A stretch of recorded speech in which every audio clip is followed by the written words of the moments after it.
Hello everybody, welcome back to another beginner's guide to. This time we are looking at Arceus Giratina. This is one of the lists that maybe is the simplest I've looked at, and it's one that's probably like evolved the most since the previous format.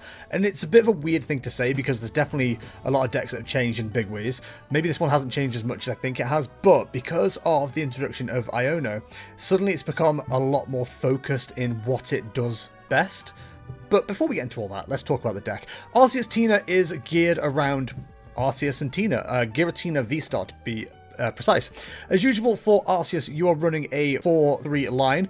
I was about to say, the first attack of Arceus doesn't really matter, but it does come up more often than you'd like. 2 colorless energy Trinity Charge. Search your deck for up to 3 basic energy cards and attach them to your Pokemon V in any way you like, then shuffle your deck.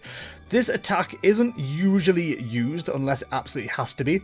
So basically with this deck, you do have an okay going second turn 1, but primarily you want to go first turn, attach an energy to Arceus, go to turn 2, evolve to Arceus VSTAR, attach whatever energy you're missing, and then go from there. Now, what energy could you be missing? Well, Trinity Charge is a 2 colorless for 3 basic energy cards, no damage.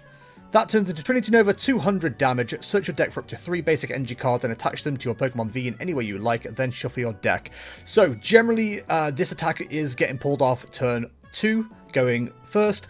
You've usually got a single energy attached and a double turbo energy attached, which turns this from a 200 damage to 180 damage, which is enough to knock out a couple of things in the format, but quite commonly you're combining this with Choice Belt if you want to take an early knockout. And how do you find Choice Belt, you ask? You can find Choice Belt with this wonderful V-Star power, Starbirth. During your turn, you may search your deck for up to 2 cards and put them into your hand, and then shuffle your deck.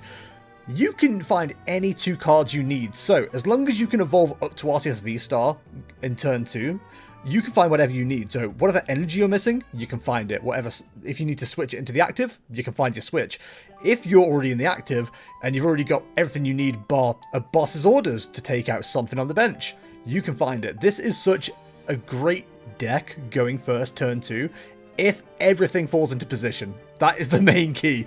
Everything needs to fall into position. And I will say, more often than not, it does seem to, like, flow, but you do end up with some very bricky games because of it. But we'll go through that all shortly. But yeah, as mentioned, search it out for 3 basic energy cards. So absolute worst case scenario, if you're not knocking something out, you are at least putting a good chunk of damage on the board, and you're setting up either another Arceus, or you're setting up a Giratina. Giratina V, you don't really use too often, although Shred does come up.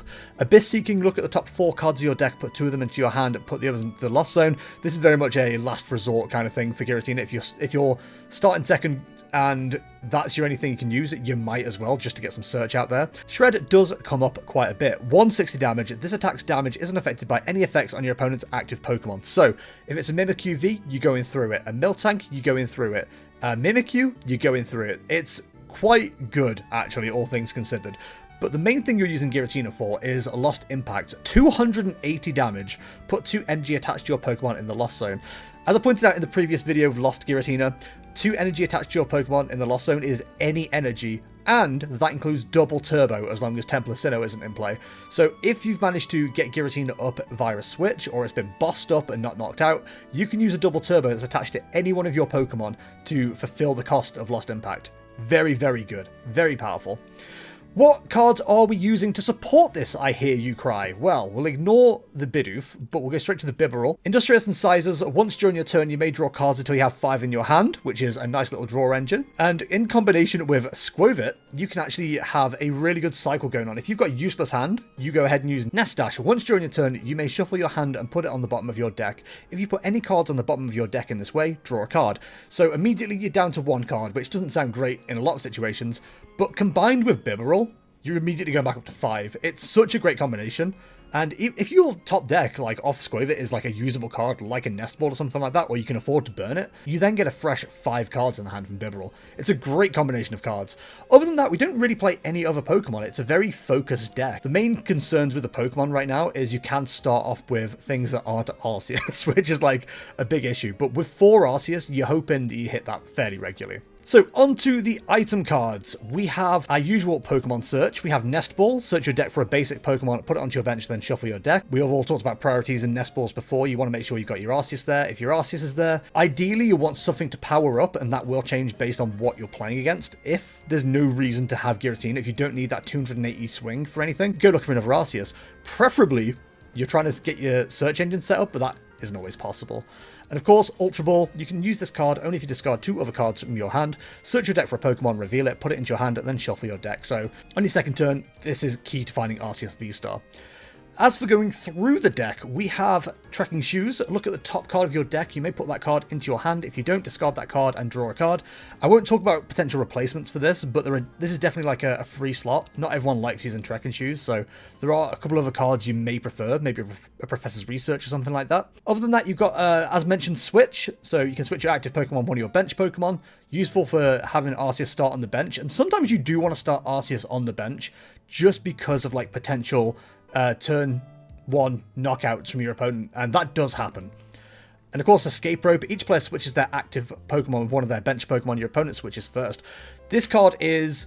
I didn't see the value in it for a very long time until I started seeing people do similar setups to Arceus, or how I just mentioned with Arceus, where the thing you want in the active, when you want to attack, stays on the bench, and they only have one other Pokemon, and that's in the active.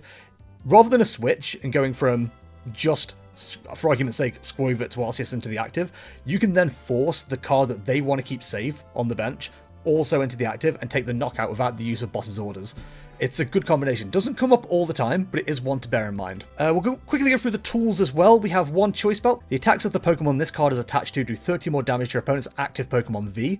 Very important to note, it is V Pokemon only, so that will get less useful as we go through the format. More importantly, I feel in this format, Cleansing Gloves. The attacks of this Pokemon this card is attached to do 30 more damage to your opponent's active Psychic Pokemon. So that is taking out Mew, that is taking out God of War EX. They are the big 2 cards you want to take out. God of War EX also gets a bit scuppered by this card, as does Mew, as does Lugia, as does a fair few decks in the current format. Path to the Peak, Pokemon with a rulebox in play have no abilities. Once you've used Arceus V-Star's Starbirth ability, you don't need to worry about abilities at all. You don't run Radiant Greninja, you don't run any Radiance in fact, and no other card that you run has an ability, so keeping Path to the Peak in play is quite important. You run 4 of those. And then onto the supporters, you have 3 boss's orders, switching one of your opponent's bench Pokemon to the active spot. Like I've mentioned before, with Giratina, you're wanting to pick your knockouts, so 3 of those is absolutely fantastic.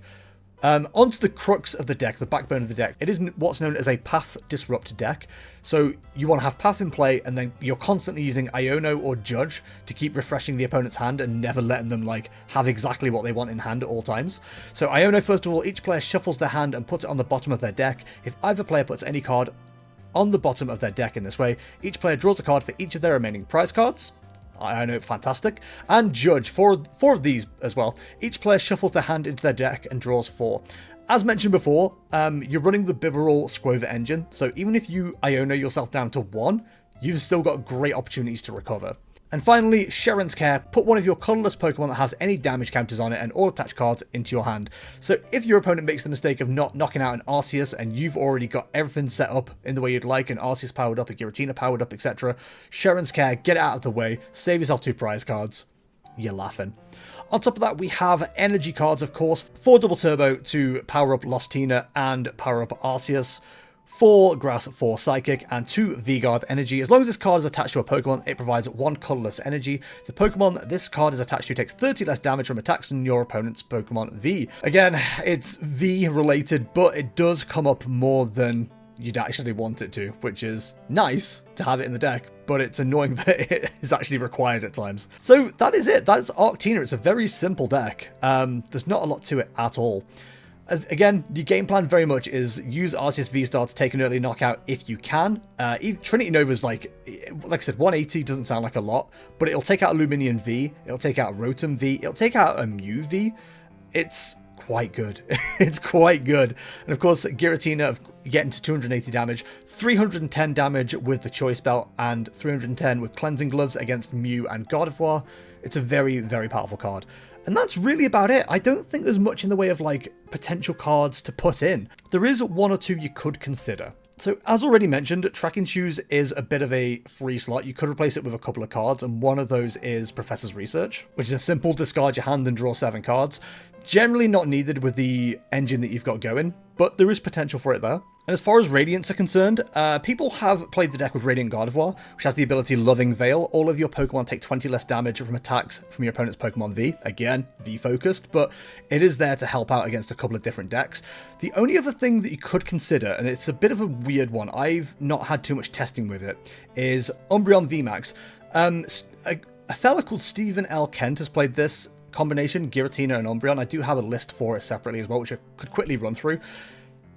He's included this, and he did really well. I think he won a Pumpkin Amy Standard Weekly that I was playing in, and I believe he finished somewhere like 16th or something like that at NAIC. So he's done really well with it, so let's have a quick look at that list. So I'll correct myself real quick, he finished 14th overall. So yeah, drops an Iono, drops a Judge, and includes Umbreon and Umbreon VMAX, a 1-1 line-up, which I quite like the idea of, actually. It's not the worst thing in the world at all. No Choice Belt on the list either. Dropped 1 Grass, 1 Psychic for 2 Dark, which makes sense. 1 Professor's Research in there as well. Sharon's Care stays in, so yeah, it's an interesting list. It's definitely one to potentially consider, I think, for people who are looking for Giratina, but with a bit more spice, maybe. Anyway, ladies and gentlemen, that is going to do it for this beginner's guide 2. If there's anything you would like me to cover, please let me know in the comments, and anything I've missed with this deck, which I don't think there is. It's a very simple deck.